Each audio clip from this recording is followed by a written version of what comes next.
মূল তাবলিগের এই মেহনতের ভিতরে মূল যে সমস্যাটা বিভক্তিটা তিনটা দিক বিষয়কে কেন্দ্র করে। 1 নাম্বার, মাওলানা সাদ সাহেব নিজেকে যখন আমির দাবি করে এরপর থেকে এই মেহনতের দ্বন্দ্ব শুরু হয়ে যায়। দ্বিতীয় হলো, মাওলানা সাদ সাহেব বারবার যখন কোরআন সুন্নাহ বিরোধী বক্তব্য, নবীদের দোষ, সাহাবীদের দোষ বারবার তার কথার ভিতরে তুলে আনতেছিল। এরপর থেকে মেহনতের দ্বন্দ্ব শুরু হয়, যখন দারুল উলুম দেওবন্দ তাকে বারবার ওয়ার্নিং দিচ্ছিল এবং দারুল উলুম দেওবন্দ যখন তার বিরুদ্ধে ফতোয়া জারি করে। তৃতীয় হলো, তাবলিগের মেহনতের ভিতরে মাওলানা সাদ সাহেব নিজস্ব চিন্তা ভাবনা, নিজস্ব কিছু সিস্টেম অ্যাড করে দেয়, যার কারণে তাবলিগের মেহনতের ভিতরে বিশৃঙ্খলা দেখা দেয়। মূলত 3টা কারণে আমাদের এই মেহনত বিভক্তি সৃষ্টি হয়। দ্বিতীয় কথা, আপনি যেটা বলেছেন, 2টা পক্ষ যে কোনো জায়গায় হোক, একটা পক্ষকে পছন্দ করবে না, এটা স্বাভাবিক। কিন্তু আপনারা এটা দেখতে হবে সাধারণ মানুষ কোন পক্ষকে পছন্দ করে। আপনি যদি আপনারা দেখেন, আপনি ইজতেমাগুলোই দেখেন না, ওদেরও ইজতেমা হয়েছে, আমাদেরও ইজতেমা হয়েছে। আপনারা এই কথা স্বীকার করতে বাধ্য হবে, একমত হতে বাধ্য হবেন ইনশাআল্লাহ আমার সাথে। আমাদের ইজতেমাগুলোয় মানুষ আর মানুষ লোকারণ্য হয়ে যায়। ইজতেমা মাঠ ভরে, রাস্তা ভরে, টয়লেটের ছাদে, এমনকি আশেপাশে ছোট ছোট মাঠগুলা, আশেপাশে ছোট ছোট ফ্ল্যাটগুলোর ভিতরে আমাদের লোকগুলো থাকে। রাস্তার ভিতরে কষ্ট করে ধুলাবালুর ভিতরে আমাদের লোকগুলো থাকে, কিন্তু ওদের মাঠই ভরে না। আপনারা ক্যামেরা নিয়ে ঢুকেন, মাঠ খালি থাকবে, মাঝখানে মাঠ খালি থাকবে, যেটা ইতিমধ্যে অনেক টেলিভিশন চ্যানেল গতবার ইজতেমা তাদের রেকর্ডে আছে এখন পর্যন্ত। আপনারা দাবি করছেন যে সাদ সাহেবের আপত্তিকর বক্তব্য এবং তার মন গড়া চিন্তা চেতনা এবং তার আমিরত্ব, হ্যাঁ, চিন্তা চেতনা ঢুকে দেওয়ার কারণে আপনাদের সাথে এটা 2 ভাগে বিভক্ত হয়েছে, এরকম কিছু? অবশ্যই 3টা কারণে মেহনতের ভিতর বিভক্তি দেখা যায়। তৃতীয় বিষয়টা আপনারা যদি অবাক হবেন, সেই ভারতের একজন মাওলানা সাদ নিজেকে আমির দাবি করেছে, এর কারণে বাংলাদেশের মাওলানা সাদ সাহেবের অনুসারীরা নাটক শুরু করে দিয়েছে। বাংলাদেশে আমরা যদি বলি আপনাদের আমিরকে, তাদেরকে বলতে বলেন।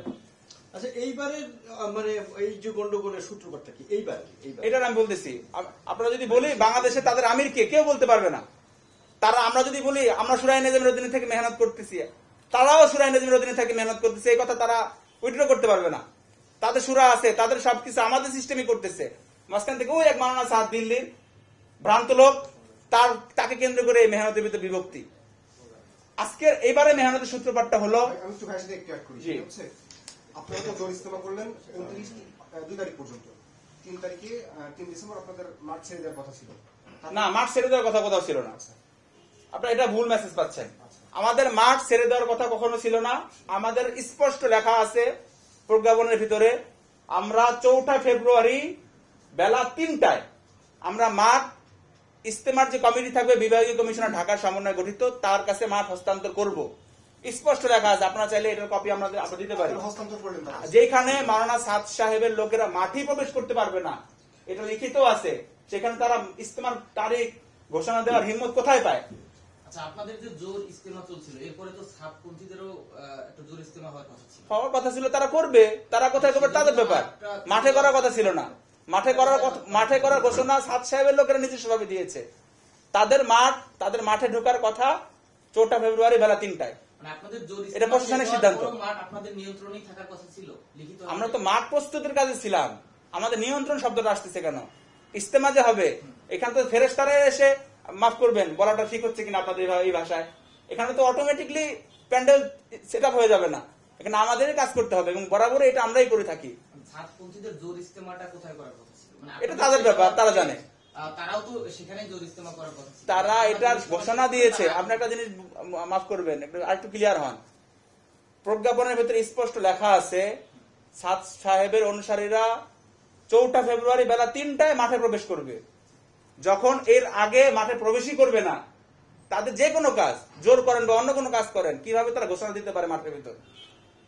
আমরা তো মনে করছি অন্য কোথাও তারা জোর ইজতেমা করবে। যখন আমাদের জোর ইজতেমা চলছিল, বিভিন্ন নিউজে আমরা অনেক সাংবাদিক ভাই আমাদের বিভিন্ন গ্রুপের ভিতরে যুক্ত আছেন, জানবেন, আমরা বারবার বলতেছিলাম তারা যে ঘোষণা দিচ্ছে 20 তারিখ জোর করবে, কোথায় করবে? কেউ কোনো উত্তর দিতে পারে না যে টঙ্গী ময়দানে হবে। আমরা জানি না কোথায় করবে। হয়তো আমরা ভাবছিলাম অন্য কোথাও, মাঠের পশ্চিম পাশে তারা সারা বছর ব্যবহার করে, সেখানে হবে। কিন্তু তারা যে মাঠের ভিতরেই করবে, এটা আমরা নিজেরাও বুঝতে পারিনি। এবং প্রশাসনের সিদ্ধান্তকে তারা যে এইভাবে অমান্য করতে পারে, এটা আসলে আবারও আপনারা দেখেছেন সবাই। যতটুকু জানি যে আপনাদের জোর ইজতেমা শেষ হওয়ার পরপরই তারা সেখানেই জোর ইজতেমা তাদের করার কথা ছিল। আমি ভুলে যাচ্ছি। আপনার জানার বিষয় ছিল, আপনি জানতেন এই বিষয়টা, কিন্তু এটা তো তাদের একটা নিজস্ব চিন্তা ভাবনা, যেটা প্রশাসনিক সিদ্ধান্তকে অ্যাভয়েড করে তারা নিজস্ব ভাবে এটা ঘোষণা করেছে। আচ্ছা রায়হান ভাই, বিষয়টা হচ্ছে যে তারা 20 তারিখ থেকে 24 তারিখ মানে 20 থেকে 24 ডিসেম্বর তারা জোর ইস্তেমার কথা গতকালকেও তারা বলেছে যে তারা 20 তারিখ থেকে 24 তারিখ পর্যন্ত জোর ইস্তেমা করবে। মানে এমন একটা ঘোষণা তাদের থেকে আসছে। যদি তারা জোর ইস্তেমার জন্য ইস্তেমার মাঠে আসলে যেতেই চায়, সেক্ষেত্রে আপনাদের পক্ষ থেকে কোনো ধরনের কোনো মানে বাধা বা কোনো কিছু আপনারা আসলে এখন তো মাঠে প্রশাসনের আন্ডারে আছে, মাঠ প্রশাসনে ডিল করতেছে, এবং আমাদের তৌহিদি জনতা এবং হযরত উলামায়ে কেরাম সবারই এখন একটাই দাবি, মাওলানা সাদ সাহেবের দেশীয় লোক অনুসারীদেরকে নিষিদ্ধ ঘোষণা করা হোক। যখন একটা দলই থাকবে না, একটা দলকে নিষিদ্ধ করা হবে, তখন তাদের কর্মকাণ্ডে কোনো প্রশ্নই আসে না। ফাইনাল আর একটা বিষয় হলো, সাধারণ মানুষ তো আপনাদের এই দ্বন্দ্বটা চাচ্ছে না, দেখতে চাচ্ছে না। তারা তাবলিগ জামাতকে একখানে করে দেখতে চায়, অথবা তাবলিগ জামাত আপাতত বন্ধ থাকুক, এটা চায়। আপনাদের দিক থেকে সমাধানের রাস্তাটা কি? সমাধানের রাস্তা ভাই, ইস্তেমা। তাবলিগের মেহনতের ভিতরে এই সমাধানের রাস্তা একেবারেই সহজ এবং 1 মিনিটে এটা সম্ভব।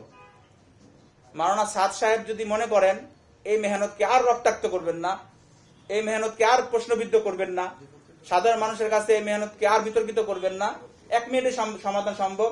সে তার ইমারত থেকে সে নিজে আমির দাবি করেছে, এখান থেকে সে ফেরত আসুক এবং তার ভুলকৃত বয়ানের জন্য, কর্মকাণ্ডের জন্য খালেজ দিলে ইস্তেগফার করুক এবং পুনরায় আর কখনো কোথাও পুনরাবৃত্তি করবে না, এটা ঘোষণা দেয়। 1 মিনিটে ইনশাআল্লাহ সমাধান হয়ে যাবে।